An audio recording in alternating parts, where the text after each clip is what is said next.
Yo, what's up, everybody? It's Andrew. In this episode, I'll be discussing whether Minshew Mania is actually over. But before we start, hit that red subscribe button. And if you want to get updates on the latest content, hit that bell icon. Okay, so let's get into it.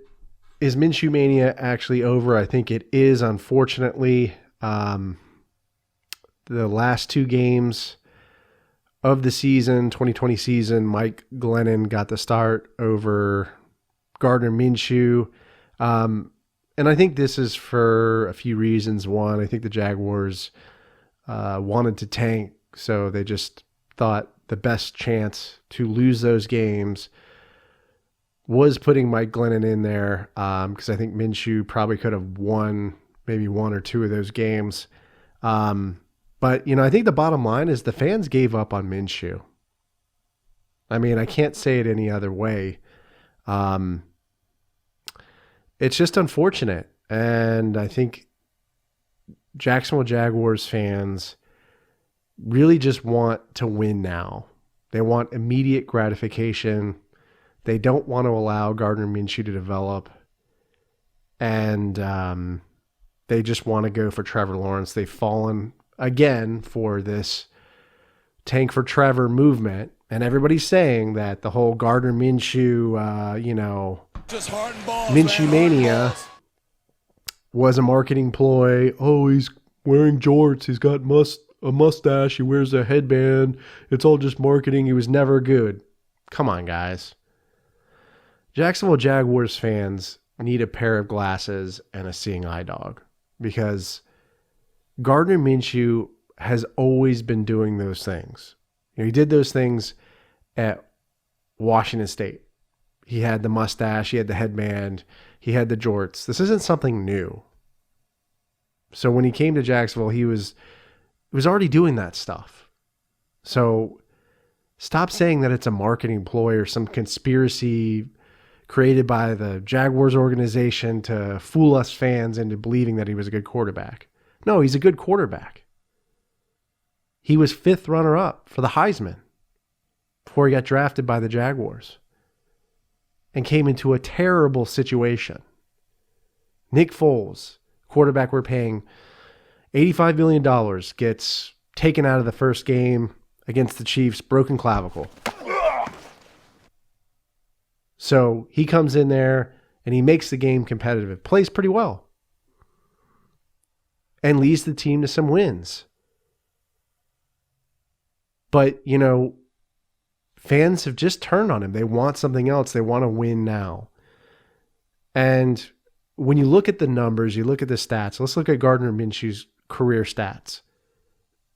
507 completions out of 797 attempts. A 62.9% completion rating, which is not terrible. 37 touchdowns, 11 interceptions in his career. And let's compare him to a guy. I like to compare him to Baker Mayfield, quarterback for the Cleveland Browns. Same relatively height and build. Mayfield's been in the league probably one more year as over Minshew. And, in 2019, Mayfield threw 22 picks. Minshew, 21 picks. Minshew, when he came in 2019, replaced Foles, only threw 6.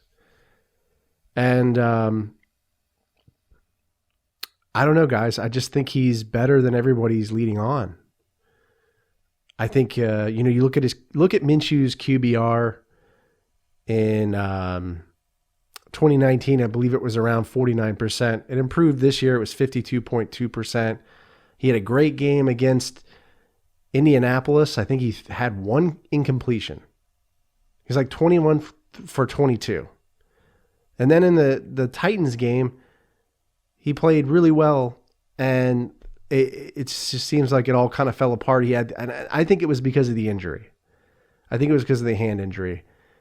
And then, in my opinion or theory, the Jacksonville Jaguars organization had to deflect away from the tank. They had to blame somebody or find a scapegoat. And Minshew was the scapegoat. They thought of this whole charade with the injury, the hand injury, and how he was trying to hide it. And he ended up getting blamed for it, which is unfortunate. And when I was listening to ESPN Sports Talk 690, Austin Lane was saying that the agent said something, and he probably shouldn't have. He should have never said that Minshew had that injury, because it made it look like Minshew was trying to hide something or not be transparent. And the bottom line is the guy just wanted to win games, and he wanted to tough it out. But the coaching staff and the organization had to find a scapegoat. They had to deflect attention away from the tanking strategy. But we all knew it, right? I mean, I'm not the only YouTuber to say this, right? Zach Schaumler, before the season started, said that Jacksonville was tanking. They traded away all of their veterans that gave them the best possibility to win. Leonard Fournette, Calais Campbell, Ronnie Harrison, Yannick Ngakoue, AJ Bouye. That says it all. But the fans have given up on him. They're on to Trevor Lawrence now. And it's so funny that they say that the Minshew Mania was just a marketing scheme. It wasn't. He was doing that beforehand. He was doing that at Washington State. A lot of players do that. A lot of players do marketing schemes. They have their own marketing teams that work for them. A lot of players have their own businesses too. Miles Jack, linebacker for the Jacksonville Jaguars, has his own candle business. Tyler Eifert has his own clothing business. Josh Lambo has his own clothing business. Patrick Mahomes is on the cover of, Madden. He does all the different Allstate commercials. I mean, this isn't something new. So Jags fans, again, they need a pair of eyeglasses and a seeing eye dog, because Minshew is not to blame for where the Jaguars are right now. The head coach and the coaching staff and the front office are the ones to blame, not Minshew. And that's the bottom line. And what's so hypocritical about this is that everyone that's sporting the whole Trevor Lawrence, tank for Trevor movement on social media, that's a marketing scheme pretty much similar to Minshew Mania. It's the exact same thing, actually. So it's hypocritical.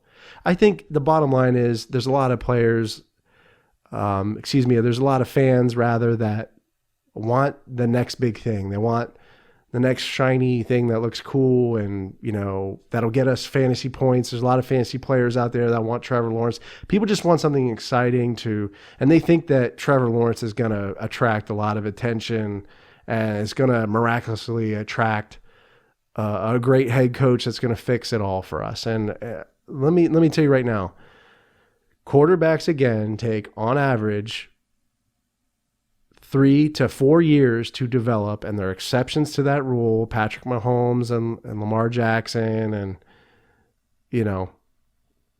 but that's on average how long it takes for a quarterback to develop in this league.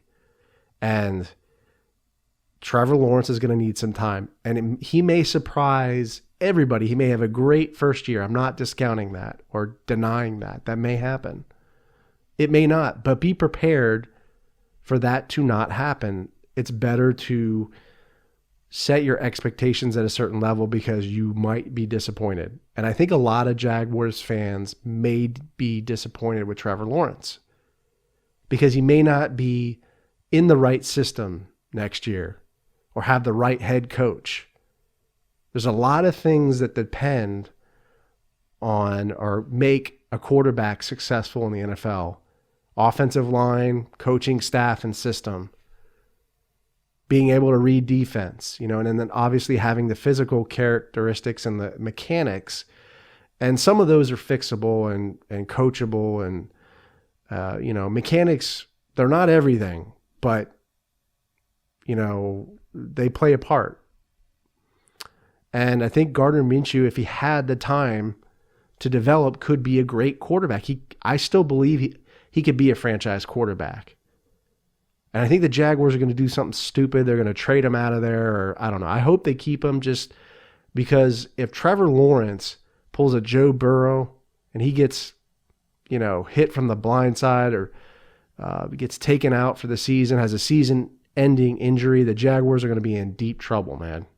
And they're going to need a backup quarterback that can come in and win games. And Gardner Minshew's that guy. But I don't think he's had enough time to develop. And he's had several different offensive coordinators. He's had, John DeFilippo, Jay Gruden, who probably won't be back next year, who's, to be honest, nothing to write home about. And now he's getting the cold shoulder and he's being put on the bench. And it's a shame.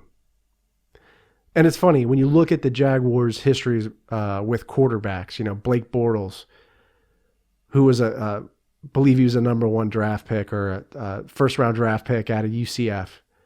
We gave him a very, very long leash with Jacksonville. I mean, he was with the team for, 5 years. We extended him, paid him a boatload of money. It was like $25 million extension. And then we cut him the next year. And what do? We get Nick Foles. He has maybe half of a season, gets knocked out the first game, comes back, plays 4 games, and then we cut him, or we trade him, rather. So we haven't had a good history with quarterbacks. And then we have Minshew, who comes in during the worst possible situation, plays well, wins some games, and then we decide to tank for Trevor Lawrence or the number 1 draft pick. So I think, unfortunately, he'll end up being traded out of here or request a trade, and that's just how it's going to go down. But I don't think it's right. I think Minshew should have gotten more of a chance to show his stuff out there. But let me know how you feel about this. Leave a comment on the YouTube video or podcast episode. Subscribe to the channel as always. Stop by my Apple Podcast. Leave me some feedback or a review. And if you do, I will send you a Jaguar Podcast t-shirt or face cover. Stay safe, stay sane, stay healthy. Go Jags, and I'll see you next time.